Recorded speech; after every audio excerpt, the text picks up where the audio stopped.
All right.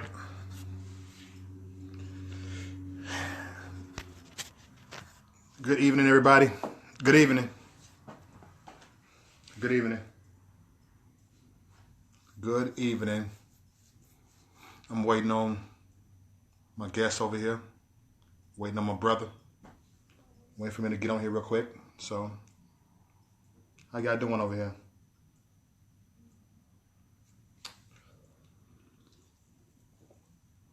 All right, we got 6 people watching. All right. It's going up. I think I see my guy right here. We got Ryan Paul in the house. We got Daniel Gonzales. We got Deborah Smith in the house. How you doing? How y'all feeling over here? Okay. All right. Hey, how y'all doing? Good to see everybody on here. Thanks for coming on here, everybody. Thank you. Appreciate everybody coming on here. Going on, my brother? It's about to go down. That's what I'm saying. It's about to go down. It's like what we were talking about right before we got on. I'm thinking like Kevin Hart, right before he goes up to the teacher, he tells his friends, "It's about to go down." Go down. Look, man, shit is not good in America. Well, it is good in America because we're in the best country in the world, but yes, it's not good in America. It ain't good. Dude, tell me about this job thing, man. Whoa. Oh, man. Let me explain this. Okay. It goes back from last year. Okay. I ain't gonna say last year, during the election, right before the election, you know what I'm saying? Right before Trump won, Yeah. right? And I wore my Make America, I wore a Trump shirt, right? Yeah. And so they told me I couldn't wear it, all right? It's to get the political rules. I said, it's okay. So I came out of nowhere and said this, so it's not the political, so I wore my Make America Great Again hat. So it was fine. I wore that one. And then no one complained about it. They tried to complain about it. I said, it's not against the rules, it's not the political on there. And then so well, if I got to take my Make America Great Again hat off, they got to take their Black Lives Matter buttons off. So what happened was, got an email from the owner of my job, the owner that owned the different places of it, and said there's no more slogans, no more slogans, no more slogans. You know what I'm saying? Black Lives Matter got to go. We don't want no trouble over here. I said, I get that. It's fine. So about a month ago, this one white lady, she wore a Black Lives Matter button. I wore a Black Lives Matter button, you know what I'm saying? And then I guess a customer from another store complained and said that she got on Black Lives Matter. There's no political, the rules have no political stuff. And so they made her take it off. And so they complained. I guess it went public. It went down on social media and Twitter and said this, don't go to that job, they're racist. They're against it because of the word black. And guess what she did, the owner? She ended up reversing it and said they can wear Black Lives Matter, but we can't wear our Make America Great Again. You know what I'm saying? But she said no slogans. You can't wear no "We Are Strong Together," "Build a Burn," or "Make America Great Again." She said you can wear All Lives Matter, Blue Lives Matter, and Black Lives Matter. But I said that's political. You know? I'm like, come on, y'all trying to find ways around these things, man. You know, so I'm very upset about that, man. You know, Black Lives Matter is political. She knows this, but she trying to cover her reputation. Bro, look, here's what's going on in culture in America. And this is something that I've been aware of for a while, but kind of hoping it wasn't this way, because it's not fair to anybody, either side. Right. Mm-hmm. Companies like to try to keep everything kosher, right? Let's use that word. They don't want anybody coming up against each other. If you're like the Rams, you can't like the Chiefs. If you if you like, I keep getting phone calls at least late, and I don't know why. If you like X or Y, you can't do X or B, doesn't matter, because they want to keep some kind of peace in the workplace. But then there's these owners and companies that Yeah. have a side and they pick a side, and then all of a sudden, if you go against what they believe in, you're in the wrong because it's their company, because they're paying you, because you're just a good old worker, you're just good old slave, and we have to be, yes, master, we're gonna go ahead and do whatever you want because I need my 9 to 5. I need this paycheck to feed my children. So I put up with whatever you want to tell me. Is it right? I don't think it's right. I don't think, and to be fair, it shouldn't be right if we're telling anybody that's wearing a Black Lives Matter t-shirt, they can't wear it in my company, but I should be just as the same.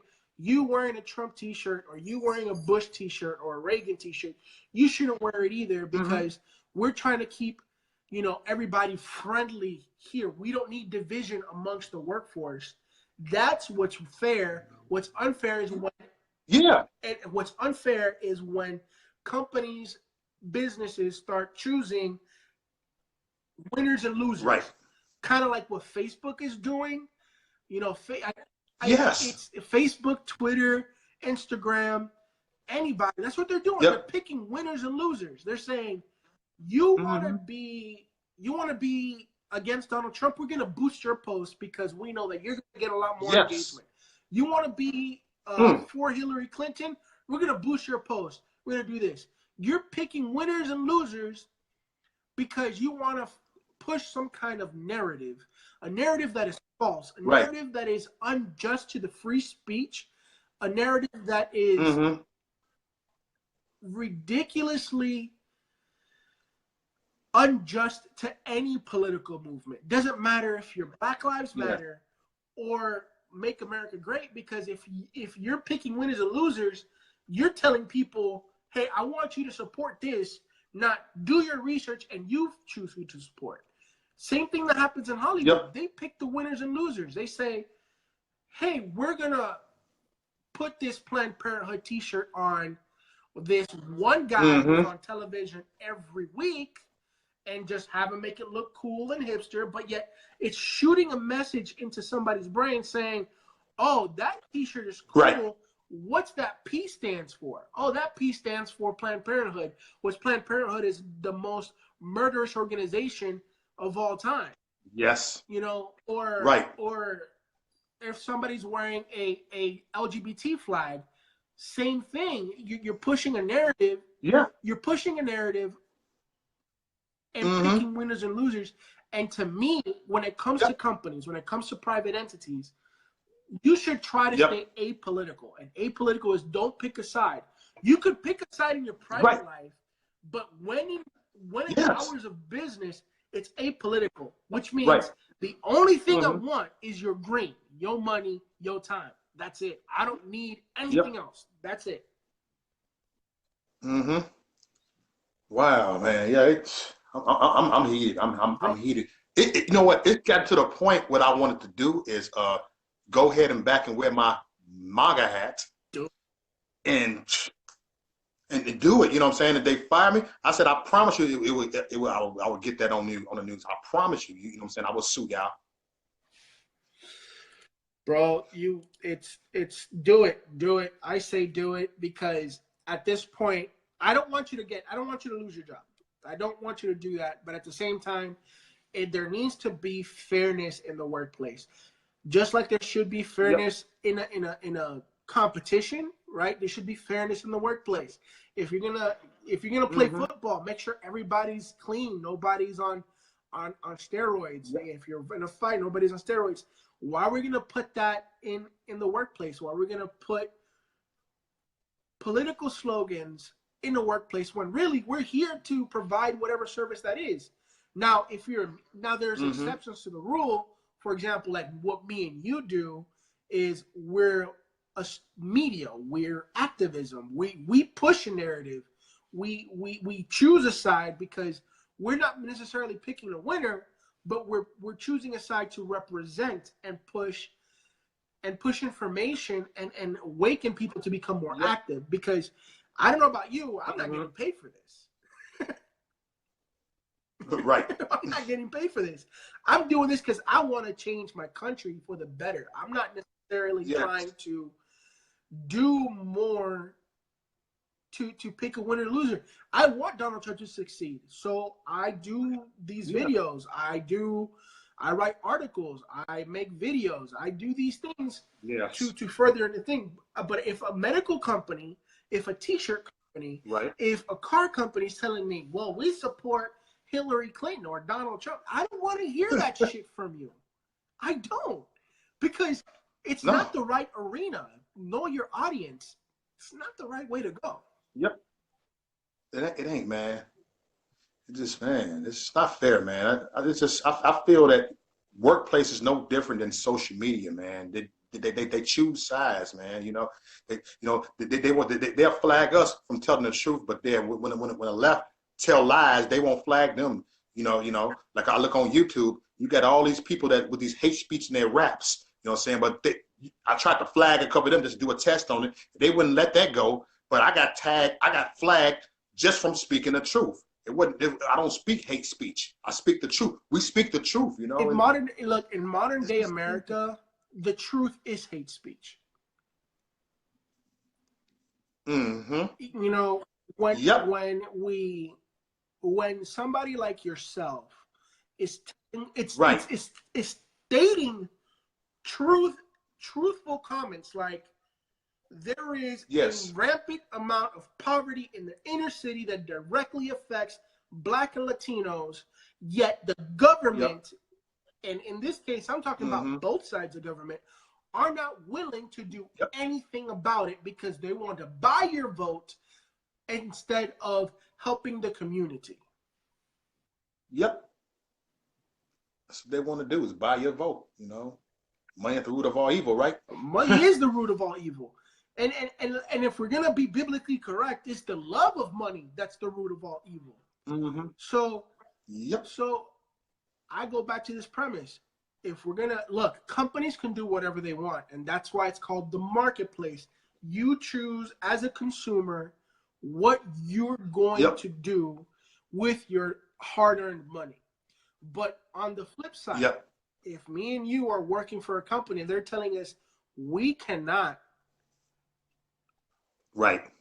do something because it's not company standard or it's against dress code, cool, it's fine. Like I say, it's cool and it's fine, but be honest about it. Don't pick your winners and your losers, because then you're gonna cause division in the workplace, and then it's gonna become a bad. It's gonna cause strife. I don't want to go to work and hate my neighbor. I really don't. I want to go to work and it's like, dude, we're here for 8-10 hours. I see you more than I see my wife. I don't want to have bad blood with you. Yeah. Oh, wait, man. It's my God. But I understand that it's not just at my workplace. It's at it's everywhere. Almost, it's everywhere. It's everywhere. Especially if you work in fashion. If you work in fashion, if you work in media, you know, it's hard to have the views we have. It's extremely hard. This is why I'm independent. This is why I'm trying to grow my little business independently, because I know if I try to grow it or try to be part of somebody's, you know, news agency or radio station, I have to tote the line, and I don't want to tote the line. If I want to change my opinion tomorrow because I think X or Y is wrong, I want to say it. I just don't want to tote the line. If Donald Trump offered me a job tomorrow while flattered, I would decline. Okay. I would decline. I would decline. I really would decline, because it's he has his thing, I have my thing, and I want to help him, but at the same time, I don't know if being part of his vision is the best for my vision.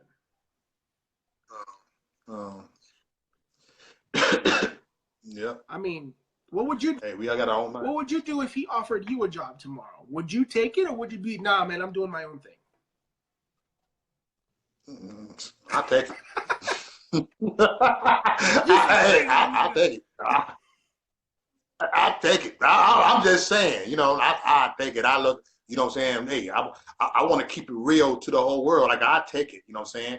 As long as I can be myself, say what I want to hell I want to say. If you can say what the hell you want to say, I will. As long as I can be myself, hell yeah, I'll take it. I mean, to each his own. You don't have to take it, but yes, I will take it. I would take it. I would take it. I would try to, but I would use it in a different form. I would be like, hey, man, I will help people, man. I will actually do a lot of stuff, man. I believe with my voice, you know what I'm saying? I want to plant more seeds. And my job is I want to plant more seeds. You know what I'm saying? Hey, like I don't whatever. want people to misunderstand. I'm not taking it, not because I don't like Trump, and I think he's an alpha. He's an A-type personality. He's my dude. But at the same time, it's like him. He did his own thing, and nobody told him how to do it, and he's successful. I want that kind of success because I want that kind of success for my family. And I don't know. While I might benefit from being under him. I don't know if I would see the.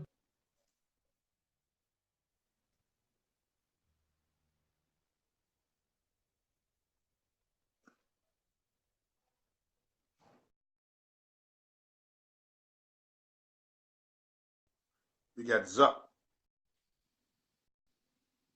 Let me go get him back up on here. But I'll take that. I'll take it. Like, shoot. I'll go ahead and take that. Yeah, they kicked my brother off. See how they do us?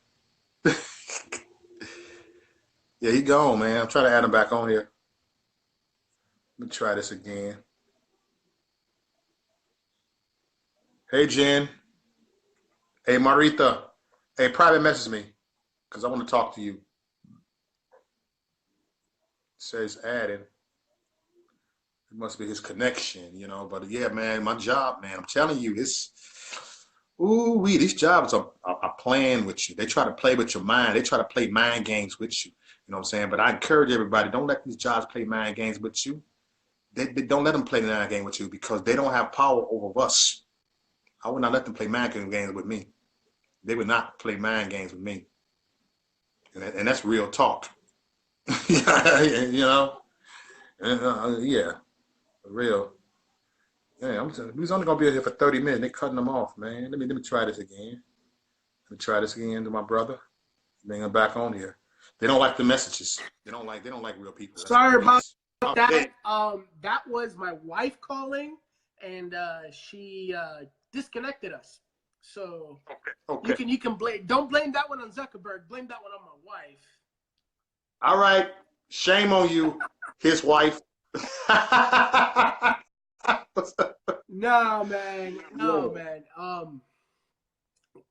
Like I said, man, I don't know, man. I lost track. Sorry, I lost track talking to my wife for a minute. Okay, what were we talking about? I remember I was talking about that. I would work. Donald Trump came to me and like, hey man, come on, man, I'll do it. And you said, yeah, you know, no, I mean, you'll deal with your own little. For me, I don't know if it's maybe I'm naive. If he offered me a job, I would probably turn it down for the simple fact is I like the fact that I'm an entrepreneur. I like the fact that I'm an activist. I like the fact that I'm influencing people in a positive way. I'm not saying I won't be able to do that if I work for Trump, but I wouldn't be able to do it my way. It'd be his way because let's face it, Trump is known for doing things his way. And if you don't do it his way, he fired a lot of people last year. Hey, get us in the door. Let me stop. But Hey yeah, man, hey, some people I have to understand. go. I'm not mad, but I'm just saying I don't want to be one of those guys where when he pulls me in the office, he'd be like, "Hey, yo, D, I like what you meant to do, but not good for the Trump brand. You gotta go."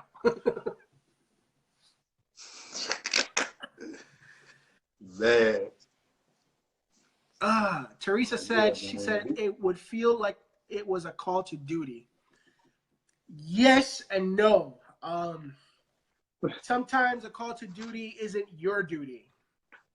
It doesn't mean you don't want to serve. It means it isn't the right kind of serving for you. Yep. What else is on your mind, man? I know you got a lot. Food. Man, there's so much stuff on my mind. That was the biggest thing on my mind, man. It's just the control, man. You know what I'm saying? It's so much government control, man. I mean, it's even at your jobs, man. It's just like I think a lot of people are crying out.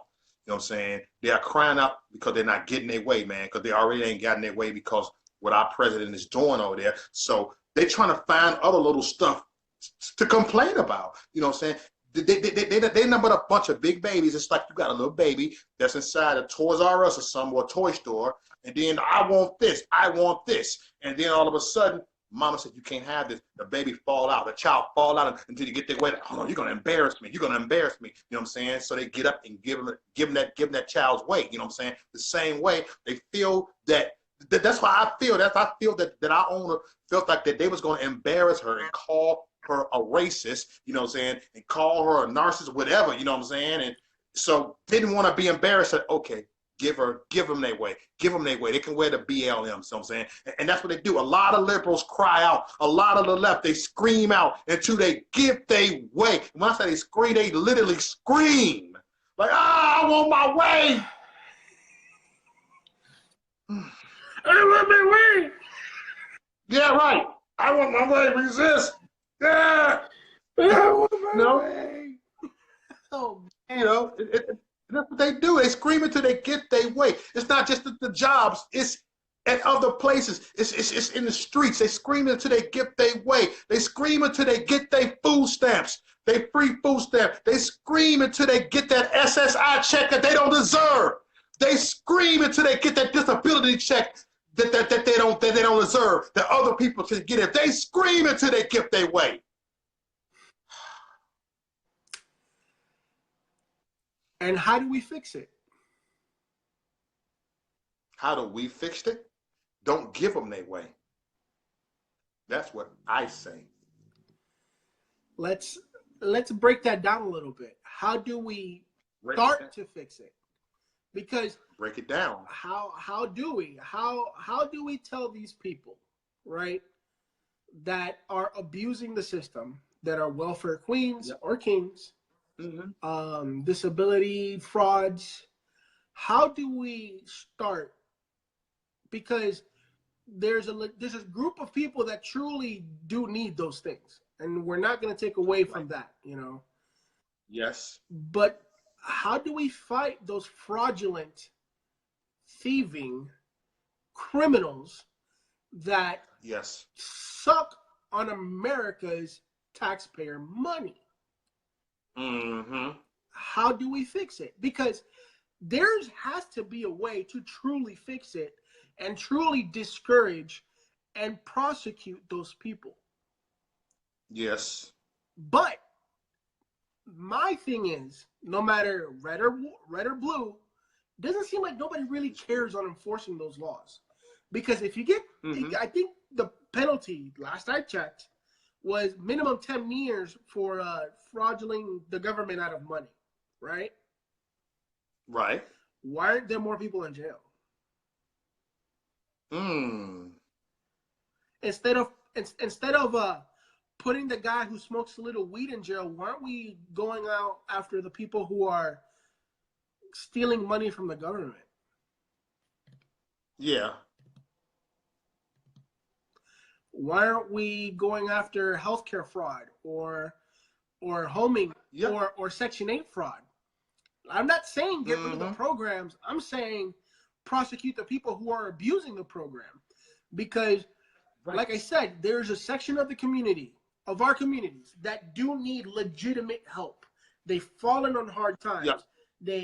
They're single parent households because somebody died in the family and they can't keep up with the expenses. We're not talking about them. We're talking about generational welfare, where the mama was on welfare, taught the daughter how to be on welfare. The daughter got 3 kids teaching her children how to be on welfare. Those are the people that we need to really detox from, because those are the people that are hurting not only the people and their own communities, but they're hurting the government in the long term. Right. In the long term. I mean, look, I'm going to try to find the numbers here. I got the computer up. But last I checked, since 1970, we have more people on welfare than any other time in American history. The inner cities are full of more single-parent households compared to their counterparts in the 50s, 60s, and 70s. So I don't know about you, but to me that feels like an institution that is trying to keep people down, especially in the Black community. And you said in the 1970s, right? Yes, You know what? And in the early 80s, because I see it. I remember. I'm gonna tell you the story. I remember in Chicago, people were moving to Milwaukee, Wisconsin, which is 2 hours from an hour and a half from Chicago. You know, because there's people getting $400 a month welfare checks, and if you go down to Milwaukee, Wisconsin, they would double it. You get an $800. So people was coming, and you get better food stamp, cheaper rent. So people was moving down there, living off the welfare, and then you know what I'm saying. That's why a lot of Chicago people came down to Milwaukee. You know, and I mean for real, you know, people was pimping the system. They was coming out here like banking it, having more kids. You dig? You know, like, hey man, let's have some more kids, man. And they was living off of it. They were living off of it, getting more stamps, selling their stamps for real. And they wasn't working, sitting on their tails, having their baby daddies live there. Wow. I mean, I've seen it. I've seen people in my family do it. Look, I've seen my family do it, dude. I'm trying to tell you. Okay, so let's see here. Single parent households since 1950. Single fathers comprise the remaining. No, that's not what I'm looking for. Okay. Let's see. I'm trying to get one like the Census Bureau or the CDC. Something nobody can argue. Just real numbers. Because if I get one of these weird blog articles, there's gonna be somebody in your comment section saying that I talk bullshit, and you know that I don't talk bullshit. So right. Let's see. Majority of children live in 2-parent households according to the census. Single-parent households. Stats. Here. See. Boom. Okay, this is found. Okay, this is an article on new1.com. And it has a couple of sources here, but it starts off saying it was written late last year. So this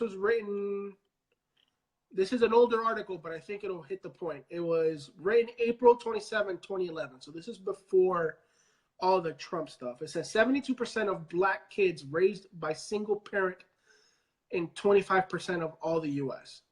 So according to this, and I'm going to try to read the most important stuff here. It says, out of the 27 industrialized cities in the country, African-American communities comprise 72% of Black children are raised in single-parent households. Let me click this to see what source they're using. And they're using a Huffington Post article as their source. So I don't know how accurate this is. Compared to Ireland, when it's only 24% of single-parent households in their cities. So I'm continuing to read here, and they're comparing us to other countries. Why do we in the United States, more particularly in the minority community, why are we dealing with single parent homes compared to our European neighbors and their single parent homes? I don't think they're better than us, but something is wrong here. Where are we incarcerating our people a little too much, or are we just the men and women, you know, that live in big cities just don't care to be married? I don't know, but I'll tell you this: those numbers directly correlate with poverty, with unhealthiness as far as physical health, and the abuse of social systems. Now, I don't know what causes that. I'm not an expert. I'm not a sociologist. I'm just reading you the numbers, and I'm reading you what those numbers represent. I don't know what causes those numbers. I can tell you that there are factors to it, but the fact of the matter is, those numbers need to be addressed, and they need to be addressed not only in Chicago, Miami, New York, LA, San Francisco. They need to be addressed all over the country, because there's a strain not only on the resources that are being used, but there are children, there are families that are broken that should be together. And two-parent household, look, a child that's born in a two-parent household is already winning compared to his counterpart that only has one or that. Right. Wow. No. Hey, what's up, Deplorable Dan? Everybody share this, man. Let's get this word out. My brother Dan in the house. Jan. Man, it's the problem with indoctrination, especially when it comes to us as a minority community, starts at home, right? If all you see is your mom or your dad cheating the system, saying that the Democrats are the only ones that look out for us, right? They're the only ones that care about us. Republicans only care about money. That's all you're raising. That's all you're raising. Right? Especially, you know, females. They're more feminist now than ever before, and I wonder why. Don't get me on the fence. Don't get me on them, please, right now, because I'm gonna get loud on this one. Right you can get loud. You can get loud. I'm trying to keep my blood pressure down today. Look, I'm trying to. Numbers here. I'm not making no false arguments. I'm talking numbers here. I know. Look, single parent households, especially female-led single parent households, produce more feminists compared to years past. And those feminists are drastically more radical than what they were back in the 60s and 70s. Yes. So you're going to tell me that these women, while they have the right to be whatever they want, are not correlated to their single parent households, that they're independent women who don't necessarily have a father to ground them? I'm sorry, that's a cultural issue, and it needs to be addressed. I come from a two-parent household.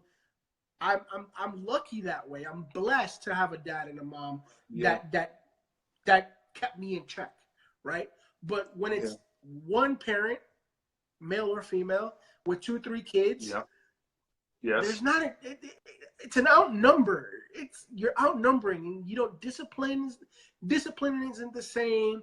But there are some that there are some that grew up with just their mama raised them and vowed to be better. Amazing people. Yes, I agree. But I'm talking I've seen that. I'm doing a generalization, not a specific case.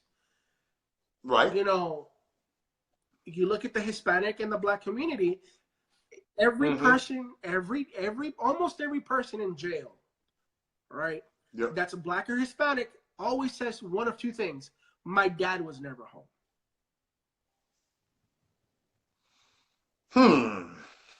Am I wrong? Right. My dad was never home, man. I don't even know who my daddy is, right? That's what they say, right? Yep. I hear people like, I don't know who my daddy is. I don't know who my dad.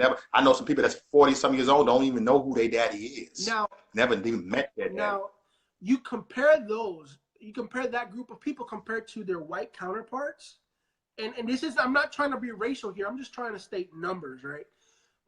Just the number, right? This has nothing to do with race, everything to do with numbers and how it's breaking down according to the Census Bureau. Compared to the white counterparts, whites usually happen to be, even though it's a shitty marriage, I'm not talking about health of marriage or anything like that. I'm talking about just strictly children coming out of two-parent households, mostly white or Asian, you know, and they do better in life because they already have that foundation. And it doesn't mean anybody who might be watching, that doesn't mean you cannot do good for yourself if you come from a single mother, a single father. Well, I'm just talking numbers here and what is contributing to the overuse of resources in the United States. This is that's all I'm talking about. I'm not talking about what people, the individual cases, because I know plenty of my best friend comes from a single parent household, and the dude is one of the most bright individuals, leaders I've ever met, happily married guy. But the dude recognized that, hey, I didn't have all the tools, so I need to work 10 times harder than the next guy. And he understands that. There's individuals, and I'm talking about generalizations. We want to fix it. We want to fix America from policy to politics. It starts at home. Yeah. It always starts at home. What's up, Angela? Angela in the house. What's going on? It starts at home. And you know this. It starts at home, my friend. It starts at home. Best thing you can do to fix America. If you're married, if anybody who's married right now, best thing you could do for America right now is stay married. Because your children are going to be the ones leading our country in the future. And they're going to be the ones saying that are going to be better off because you and your spouse stay together. Now, I'm not saying, and that's the problem. I'm not saying staying, don't misunderstand what I'm saying. If you're in an abusive relationship, get out. If you're getting, if a dude is putting his hand, ladies, if his dude is putting his hands on you, call me. I'll take care of it. But for real, you know, or vice versa. You know, but if you're two grown adults, you have a job and you just don't like each other, go to do something, because it's not just about you anymore. It's about you and the child and his future, his or her future. And I'm telling you, numbers don't lie. And the reason we're so fucked up is partially because of children in single parent households in a concentration in the big city. Yes. You look at the more liberal cities in America, and I guarantee that there's more single parent households compared to the country. It's just the way it is. Yes, and I know, you know what? Now something that's coming to me, right? It's a lot of people that I've seen, you know, that take their marriages for a joke. You know what I'm saying? Like, it's a lot of divorce. People don't know this, whether or not. It's a lot of divorce that's going on in the church too. Oh yeah. It's actually in the churches the lead in divorce rate. The churches. I'm talking about ministers. I'm talking about pastors. I'm talking about preachers, prophets, ushers. I'm talking about all that. They're the number. They lead in divorce. I've seen it. You know, it's like come on. And they're supposed to be the ones setting the examples, you know what I'm saying? Because God hates divorce. Divorce is the case that's hardened against God. God hates divorce. You know, I mean, he said if you can't get along, separate. But people sit up there and get a divorce. Oh, let me go ahead and marry again. Oh, let me get a divorce. Let me marry again. That's okay. I divorce you. I marry somebody else. And a marriage is a joke in these churches. You know? It's like, I'm not going to tell you that Christians are perfect. I don't think there's a Christian that's perfect. If not, why would we need Jesus, right? Right. And but you're not wrong. God told me to leave. You're not wrong. The divorce rate in the church is, if not the same, but higher than the national average. 55% was the last time I checked. And I see it. I mean, I grew up in a church my whole life, and you know, you see this beautiful couple, they serve, they do their thing in the community. Next thing you know, they're getting a divorce because of X or Y reason. And I partially think when it comes to, at least in the church, and this is my opinion, I don't have the numbers or anything, it's they want to look good in front of the pastor, or the pastors want to look good in front of the congregation. So they put up with a lot, and then they get to this breaking point. And they can't do it instead of working through it and addressing the problems early. So whoa, they're after you, man. The Democrats are after you, bro. They're after me. Hi, Democrats.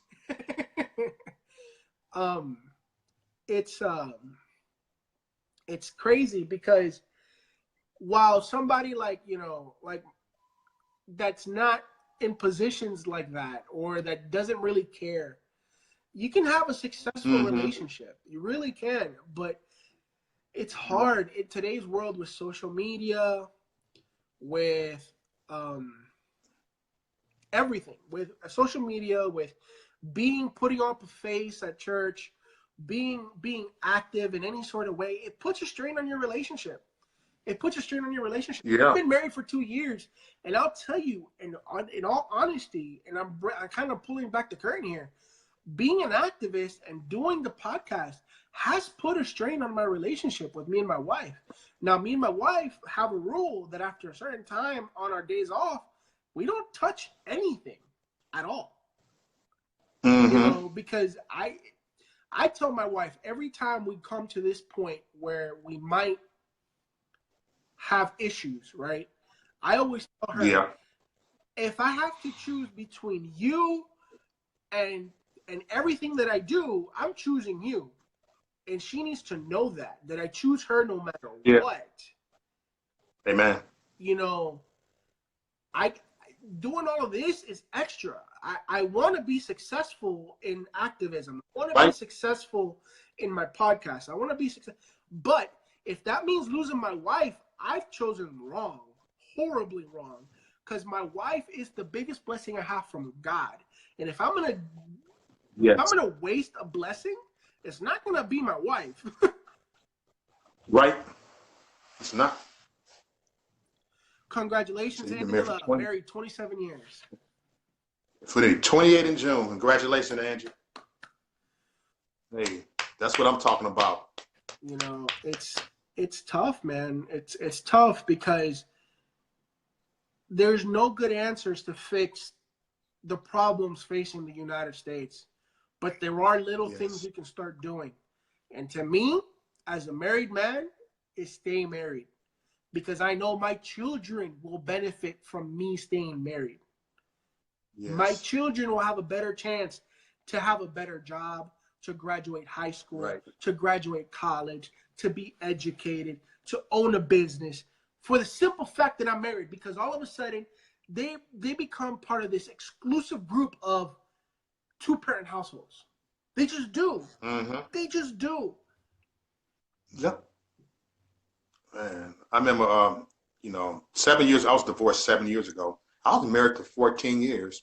It was supposed to be a lifetime thing, and things got rocky at the end of it, and I tried to hold on to that marriage.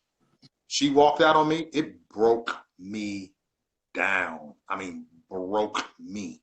You know what I'm saying? Some people don't say sometimes a divorce can be almost like a death in the family and stuff, man. I was married for 14 years. We had kids together, you know what I'm saying? I mean, 14 years, I was like, man, we was actually good the first 9, 10 years and stuff, man. At the end of it, finances got in our way and stuff, you know. I quit my job. We started the daycare. They took away her daycare license, and boom, they took her job. They let her come back to her old job. My job wasn't hiring. So it was a big financial burden in our house before, and she couldn't handle it. She just like, couldn't take it. And it was just like, wow. And it broke me down, you know what I'm saying? I don't wish divorce on anybody, you know, but I've been through it. I mean, after being married for 14 years. Let me ask you a question. If you can go back, would you do it again? The marriage, I don't believe it was real. I don't believe it was real. You know, it was like, I think she was comfortable over our finances. She couldn't handle the pressure when we were like finances. She walked out. I was willing to stay with the marriage, you know, it just showed me a lot that it wasn't real. I'm actually glad it happened now. Now I look back it up. God got something better for me in my life, you know, because there's people that actually can't handle it when you financially down. I know. I know. Married 2 years and we've been broke since the beginning. So I tell my wife that if she decides to divorce me after we become billionaires, that she ain't getting shit. Mm. Hey. Hey, man. It is what it is. Hey, no, but seriously, all I know is this, man, is at the end of the day, it matters to the health of a nation to see successful marriages. You know, Yeah. my pastor for a long time used to say that great marriages make great churches, and you know, great marriages make great nations. And I agree. Because what a marriage does, it stabilizes a person if he's willing Yeah. to go through the process. Right. Right? If he's willing to go through the process, it stabilizes a person. It gives him responsibility. It gives him vision. Yeah. And it becomes more about both of you as a unit compared to one selfish individual. I'll tell you this. Yeah. Compared to 4 or 5 years ago, I don't think I could be married 4 or 5 years ago. Honestly. Hey. Real talk. I mean, at 22 years old, trying to be married wasn't the best idea. And I'm just saying. I hear you. Hey. Sure. I got married at like 23. Yeah. I think 24. Yeah, it's 23, 24. Like that. Huh? It's all good, man. It's all good, and it's always fun, right? It's always fun to talk about these issues because these are the things, you know, that nobody wants to talk about. Nobody wants to talk about Right. how marriage is important, but we have a culture that wants Mm-hmm. to glorify, you know. Look, you want to get it in, but let's be real, you're not going to be happy, all right? You're not going to benefit the best part of life, and that's the mission. Giving yourself a mission, and to me, marriage is a mission. It's a mission. It is. It's a mission. Just like, you know, we're down for the cause when it comes to Trump, or we're down for the cause when it comes to conservative values. The biggest value I have is my marriage.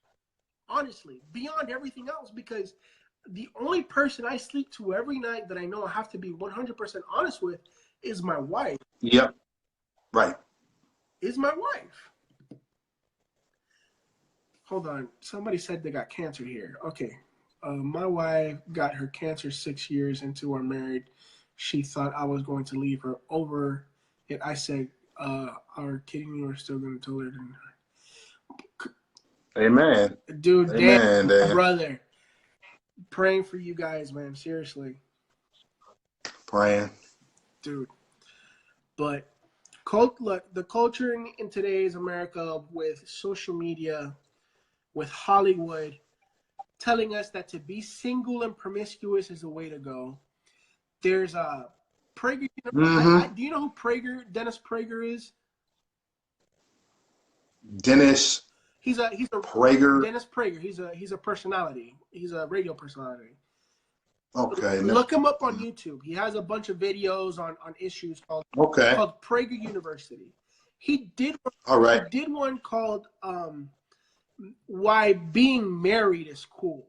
And he basically broke down that the benefits of a relationship of that kind expands more than just the two individuals, but the community itself. Because now my children are an extension of us, right? My children are an extension of the church and the community, because they represent me in many ways. And my wife does the same thing. I represent her whenever I go out.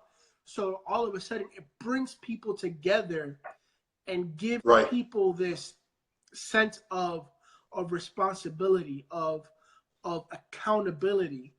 And it truly transforms everything. It transforms everything. And people need to know. And Jan knows about PragerU. Boom. All right. I'm gonna check him out then. PragerU, man. He has a very interesting voice, but he's a good dude. Okay. Man. He's a good dude. You're gonna like him. You're gonna like him. Man. Yeah. Bro, I know that I told you to come on, and I know you got a lot to talk about, but my wife's about to be home, and it's time to turn off the phone. So, all right. I love you guys. Thank you so much for always letting me have the platform. You're so amazing. Anytime, bro. You're so amazing. Thank you for being a brother. Thank you for all the opportunities and helping Thank you, bro. helping me grow. You're always you're an amazing individual, and I want you to know that from the bottom of my heart. I've told you in private, but I want to tell it on video. Thanks, brother.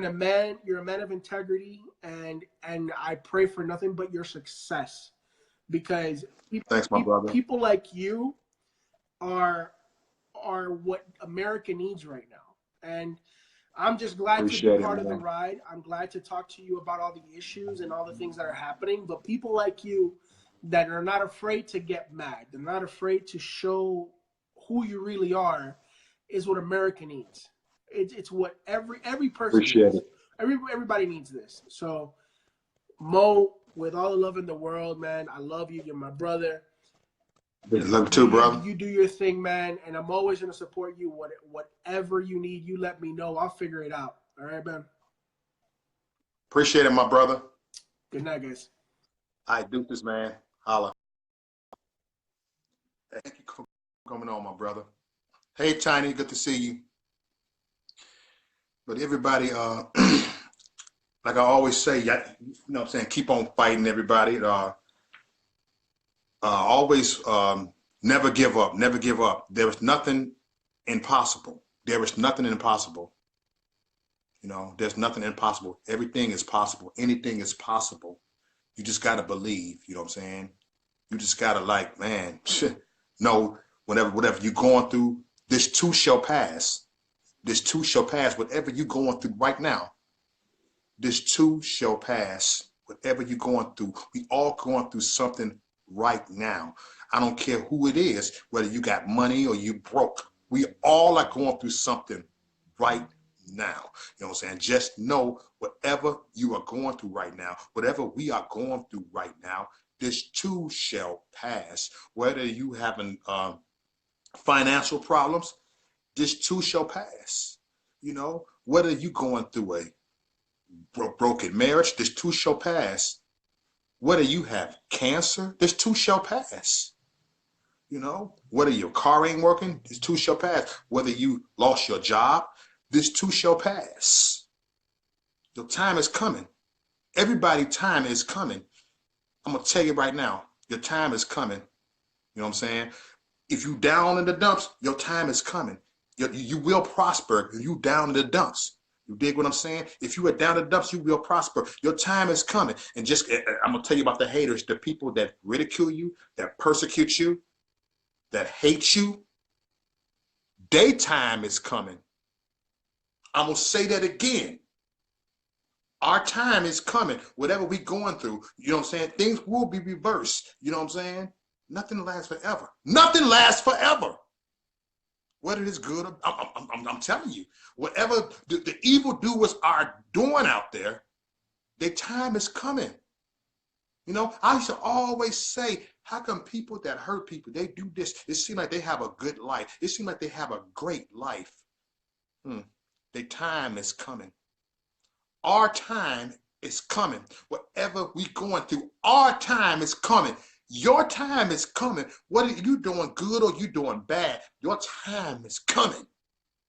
Your time is coming. Trust me. We don't stay at the bottom forever. We rise up. And guess what? These people over there that's hurt people, they don't want to help people out there, that's persecuting people, that's supposed to be at the top, they're not going to stay at the top forever. As a matter of fact, they're not even on top. They think they're on the top. You know what I'm saying? They're getting set up because sometimes the devil blesses you. Sometimes when you sell your soul to the devil blesses you. But sometimes, look, when God blesses you, when you down here, you are blessed no matter what. You are blessed and highly favored no matter what you go through. No matter what you go through, you are blessed and highly favored. These people ain't blessed and highly favored. They is cursed and they are not favored.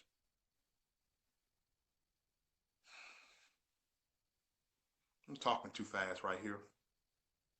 I'm talking too fast right here. You know, this too shall pass. It shall pass. Whatever you going through. Whatever you're going through. I know there's people on here going through something right now. I know everybody going through something. I don't care who you are. Marie, Angela, we all going through something right now. We all going through something. That's part of life. Tiny, you going through something. I'm going through something. We all are going through something. But guess what? What are we going through? Something. You know what? We still rich in the spirit. We still rich in the spirit no matter what we are going through. We are still rich in the spirit. And I'm fine. I'm good. I'm good. I'm on top of the world. I'm on top of the world. We are on top of the world. We have to feel that. We have to claim that we are on top of the world. We have to claim that. Don't speak that we ain't on top of the. Don't speak that we broke. We not broke. We are rich in the spirit. These people that got all this money that don't have God in them, they broke.